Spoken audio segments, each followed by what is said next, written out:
Дотраени вагони стари по 30 на година. Ниту оваа слика на железницата денеска не го намалува интересот за патување со воз. Дури за 35% лани се зголемил бројот на патници во железничкиот превоз. Пресудна е ниската цена, но и поголемата комоција при патувањето.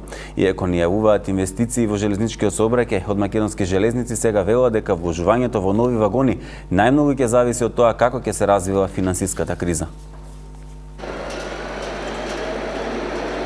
Патничкиот 6904 за Тетово, Гостивар и Кичево поставен е на петиот колосек. Вагоните стари, но полни. Ниту дотраените возови не го намалуваат интересот за патување со железницата.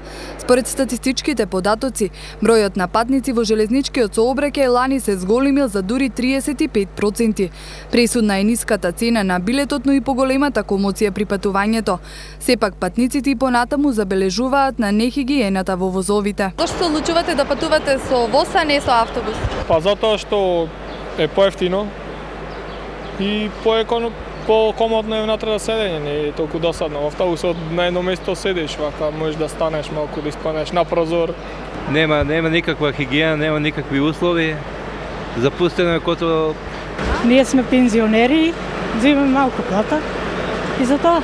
Не, никако. Гледате, стоиме тука на скали, како ќе стасаме до Велес, не знам. Овој човек е редовен посетител на железничките станици. Возовите се неговата страст.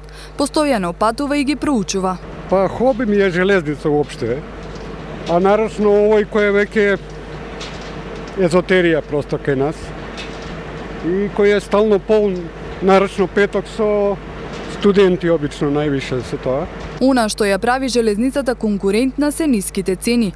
Вака изгледа споредбата во цените за патување во патниот и железничкиот сообраќај. Доколку се возите со воз на релација Скопје-Куманово ќе платите 58,5 денари, со автобус 100 денари. Во еден правец од Скопје за Прилеп со воз картата чини 166 денари, наспроти двојно поскапата автобуска карта која ќе ја платите 430 денари.